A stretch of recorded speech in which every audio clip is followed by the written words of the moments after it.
Assalamualaikum warahmatullahi wabarakatuh. Salam sehat dan salam pramuka.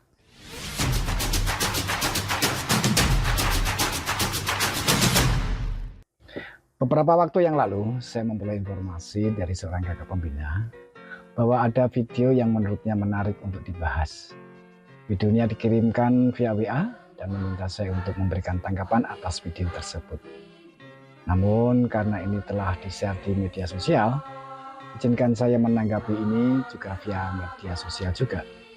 Kalau anakmu disuruh baris berbaris di lapangan, emangnya itu bisa selamatin nyawa? Halo semuanya, dengan Dr. Erta, spesialis jantung dan pembuluh darah dari Klinik Kera.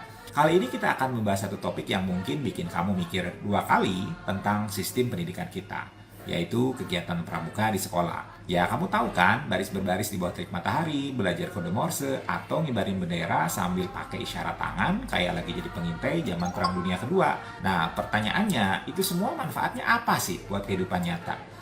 Kadang saya juga mikir, di tengah dunia yang makin digital dan serba cepat, kok masih ada ya kurikulum yang seperti nggak evolve dari zaman kolonial. Tapi jangan salah paham dulu ya, saya nggak anti pramuka, tapi sebagai dokter saya juga mikir, kenapa nggak ganti aja ya sebagian waktu itu buat ngajarin hal-hal yang bisa langsung dipakai untuk menyelamatkan nyawa. Kayak misalnya, bagaimana cara melakukan resusitasi jantung paru yang benar? Atau, kenapa penting banget mengenali tanda-tanda serangan jantung di rumah? Percaya deh, itu jauh lebih bermanfaat dibanding hafal kode Morse yang paling banter dipakai buat main tebak-tebakan di acara kemah.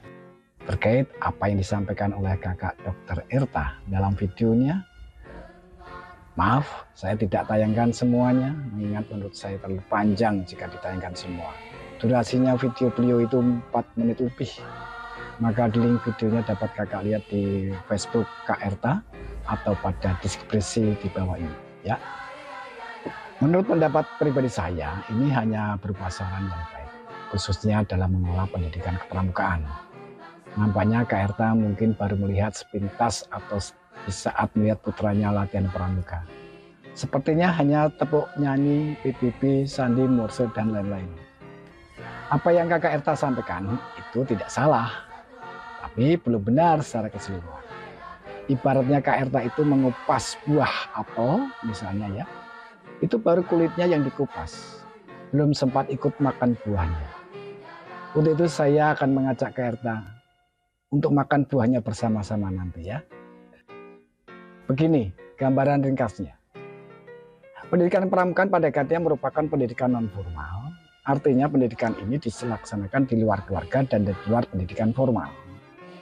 Bersifat melengkapi dengan keterampilan maupun kecakapan pada keluarga atau lembaga pendidikan lainnya. Gerakan Pramuka memiliki sistem dan metode pendidikan tersendiri yang membedakan sistem pendidikannya dengan organisasi atau lembaga pendidikan formal lainnya. Anggota Pramuka dalam hal ini peserta didik yang berusia 7-25 tahun ini, sistem pendidikannya dilaksanakan secara bertahap, meningkat dan berkesinambungan, yang terbagi menjadi beberapa golongan sesuai kelompok usianya, seperti golongan siaga, penggalang, tenaga, dan pandega. Dan masing-masing golongan ini memiliki tingkatan. Dalam menyelakkan pendidikan kepramukaan, juga memakai kurikulum seperti halnya pendidikan formal yang disebut dengan SKU atau Syarat Kecakapan Umum, yang di dalamnya ada 5 area pengembangan kecerdasan. Apa saja itu? Spiritual, emosional, sosial, intelektual, dan fisik, atau disingkat dengan SESOSIF. Bagi yang telah lulus SKU, dia akan naik tingkat ke berikutnya atau naik kelas kalau dalam pendidikan formal. Kalau tadi Kak Erta sempat menyebut ada PBB, Morse, Sandi, itu baru sebagian kecil dari keterampilan fisik atau intelektual saja. Selain SKU, masing-masing golongan pada peserta didik juga dilengkapi dengan berbagai macam keterampilan-keterampilan. Kurikulumnya disebut dengan SKK, Syarat Kecakapan Khusus. Bagi yang telah lulus uji akan memperoleh reward, tanda kecakapan. Jika mau lebih meningkat lagi untuk mencapai Pramuka Garuda, itu tingkatan pramuka yang tertinggi. Begitulah jenjang pendidikan yang ada di Gerakan Pramuka dengan segala macam keterampilan dan kecakapan untuk dicapai oleh peserta didik. Dan penerapan sistem pendidikan ini di setiap jenjang golongan itu berbeda, yaitu dengan menggunakan sistem Among, Pembina anak siaga dengan pramuka penggalang jelas berbeda. Demikian juga untuk golongan penegak dan pandega. Seperti misalnya di jenjang penegak dan pandega. Mereka bisa bergabung pada satuan-satuan khusus yang dibentuk untuk memperoleh keterampilan dan kecakapan. Satuan ini biasanya disebut dengan satuan karya, disingkat SAKA. Bekerja sama dengan lembaga-lembaga pemerintah dan dibina langsung oleh lembaga tersebut. Misalnya, bagi yang ingin mengembangkan minat dan pengetahuan tentang keamanan dan ketertiban, bisa masuk ke SAKA Bayangkara yang dibina oleh Polri.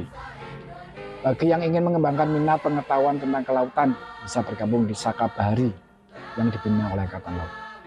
Terus ada lagi SAKA Bakti Wisata bagi mereka yang ingin mengembangkan keterampilan di bidang kesehatan, dibina oleh Kementerian Kesehatan, dan masih banyak satuan karya lainnya.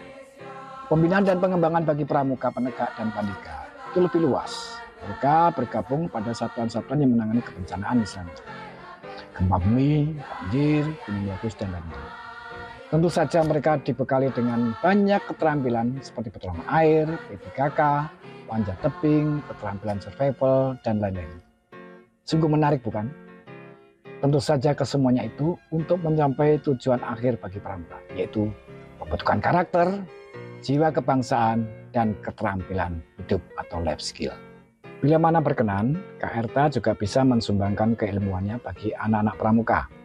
Boleh memberikan pendidikan dan pelatihan di kodap sekolah saat mereka latihan pramuka. Tentu pembinanya pasti akan menyambut dengan senang hati.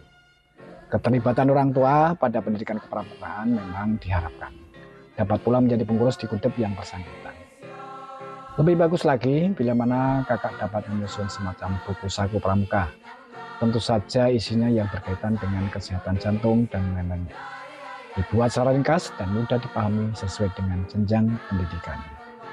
Dapat pula dalam format e-buku pramuka, bagian secara elektronik, baik ke peserta didik maupun kepada pembina. Bagi saya, ini sudah sangat luar biasa. Bagian dari ladang ibadah. Rupanya, cukup panjang juga penjelasan ini. Semoga semuanya paham dan bermanfaat. Kurang lebihnya mohon maaf, khususnya kepada Kak Erta. Ucapkan terima kasih. Wassalamualaikum warahmatullahi wabarakatuh. Salam Pramuka.